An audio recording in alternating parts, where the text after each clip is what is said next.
Ассаламу алейкум и сәлмесіз, и всем мира. С вами, как всегда, Ренат Хабибуллин. И, как всегда, татары сквозь время. Мы не одну передачу посвятили Золотой Орде и, наконец, пришли к периоду ее распада, разобрав его причины. Но такое супергосударство не могло исчезнуть бесследно. Так давайте же узнаем, какие политические образования появились на месте улуса Джучи.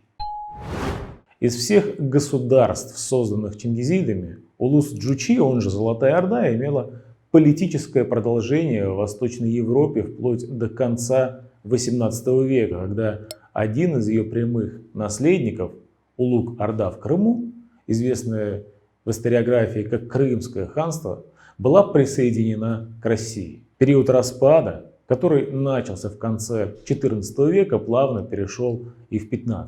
Новые политические центры постепенно пускали корни, как столицы татарских юртов и вилаятов, и к середине XV века они уже вели вполне самостоятельную политику. Исследователи называют разные даты начала татарских ханств, однако все эти даты могут быть приняты только как условные точки отсчета. На самом деле происходил постепенный распад некогда могучего и обширного государства на несколько новых областей, и историю татарских ханств нужно рассматривать как продолжение истории Золотой Орды в конкретных регионах. Современные исследователи эти политические образования называют поздней Золотой Ордой или же постзолотоордынскими политическими образованиями. Правителей, объявившими себя ханами, чеканивших монеты в разных областях поздней Золотой Орды и не признававших власть Сарая, столицы Золотой Орды,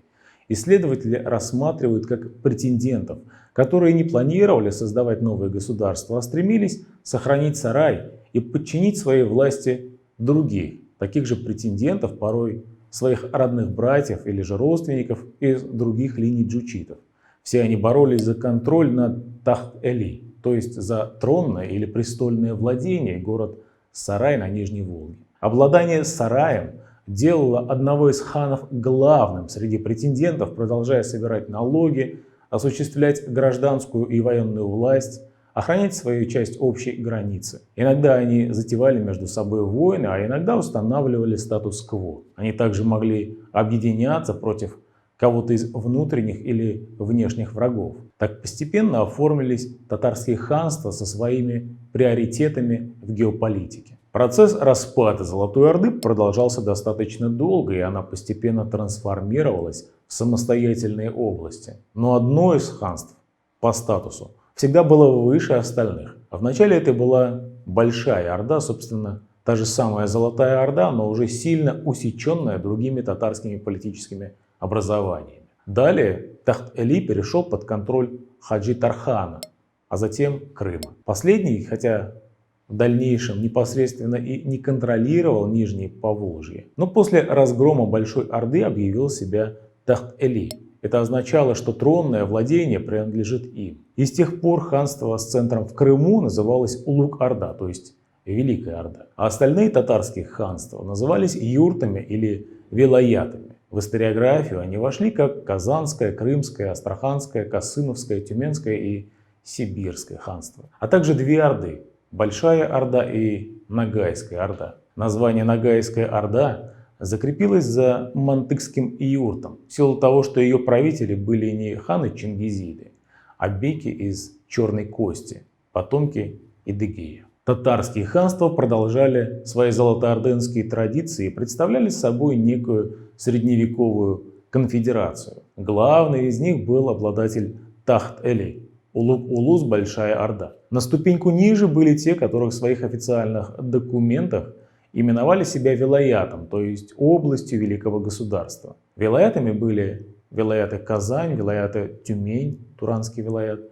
и вилаяты Тура, Чинги-Тура в Западной Сибири. Политические образования, в которых не было постоянных династий или же правящие династии контролировались из других вилаятов, называли юртами. Мантыкский юрт, Ногайская Орда, Астраханский юрт и Мещерский юрт. Хотя распад огромного государства и стал необратимым, но центростремительные силы долгое время были достаточно влиятельны. Еще в XVI веке гиреями, правящим крымским кланом, разрабатывались проекты по объединению всех татарских ханств. Даже после завоевания Московии, Казанского и Астраханского ханств в Крыму и в Сибири вынашивались планы по освобождению татарских юртов из русского плена.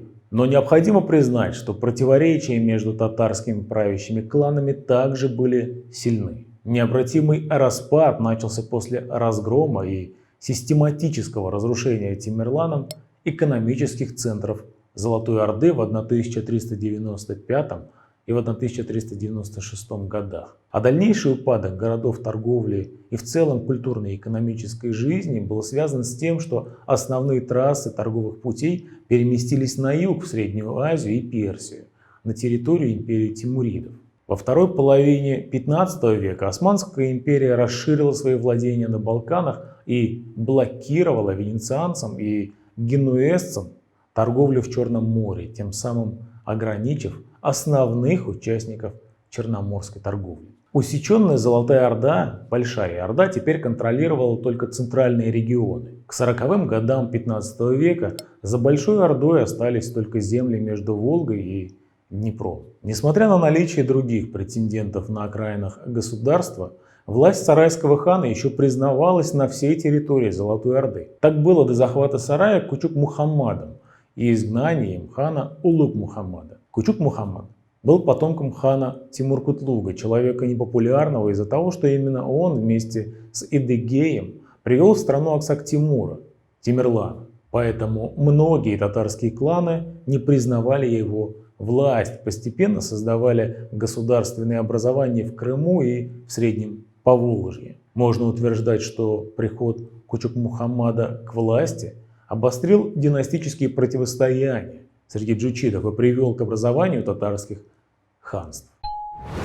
Среди правителей Большой Орды самым активным правителем был Ахмад. Ставший ханом в 1460 году, Ахмад считал себя правителем всех татар. Он начал свое царствование, отправив посольство к другим татарским ханам и князю Московскому с требованием покорности. Программа Ахмад-хана состояла из двух пунктов. Первый – это восстановление Золотоордынского государства в прежних ее границах и возвращение в активную внешнеполитическую и международную жизнь. Для достижения этих целей он предпринял активные военно-политические действия против других татарских юртов и русского улуса. Но против него создаются Крымско-Московская и Ногайско-Сибирские коалиции. После событий 1480 года, которые известны как «Стояние на Угре», считается, что Москве удалось получить независимость от татарской власти.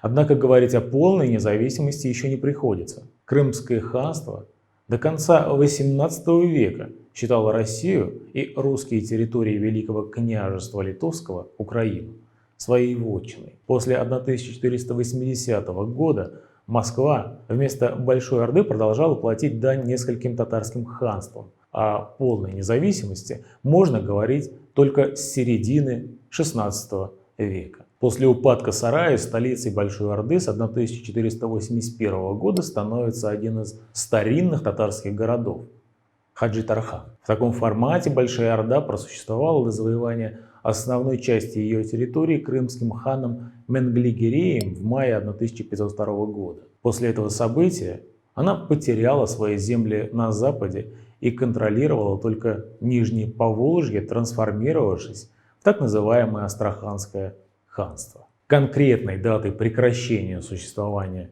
Большой Орды можно считать 1502 год. Но вопрос на этом не закрывается, так как после 1502 года Крымское ханство стало называть себя Большой Ордой, тем самым заявляя, что среди татарских ханств именно оно является продолжением Золотой Орды, тем самым предъявляя права на наследие завоеванного государства. Но вместе с тем, как бы гиреи не старались возвеличить себя над остальными, считается, что они правили ханством, которое отделилось от улуса Джучи. Да, известно, что с 1502 года Астрахань находилась в основном в зависимости от Крымского ханства. Но все же вернее будет считать, что именно Астраханское государство является продолжением Большой и Золотой Орд. Тем более, что в будущем Крымское ханство продолжило свою политику в фарватере Османской империи. Казанское ханство было создано последним ханом Золотой Орды Улуг-Мухаммадом из династии Тукай-Тимуридов и активных сторонников хана Тохтамыша. Оно также являлось прямым наследником Золотой Орды. Часть золотоордынского государства при ханах Улуг-Мухаммаде и его сыне Махмуде постепенно оформились в Казанский вилаят. Эти ханы все еще считали себя татарскими ханами, татарскими царями, то есть ханами Золотой Орды, и продолжали бороться за Тахт-Эли. Но в итоге смогли оставить под своим контролем только Среднее Поволжье и Приуралье. Так, Золотоордынское государство постепенно трансформировалось в несколько ханств. В политическом плане, растворившись в своих наследниках, оно просуществовало до нового времени. Вместе с тем, период поздней Золотой Орды можно назвать и периодом политической раздробленности, который переживался почти каждым государственным образованием эпохи Средневековья. Однако для Золотой Орды этот период завершился не объединением земель и усилением централизованной власти, как это произошло со многими средневековыми государствами, а завоеванием ее территории России, которая во многом и стала политической, территориальной и этнокультурной наследницей Золотой Орды. Друзья, обязательно напишите в комментариях, кто, на ваш взгляд, на самом деле является главным наследником Золотой Орды. Обязательно поставьте большой ордынский лайк этому видео и подписывайтесь на наш канал. С вами были Татары сквозь время. Увидимся через неделю. Ассаламу алейкум, сау булгас и всем мира. Пока.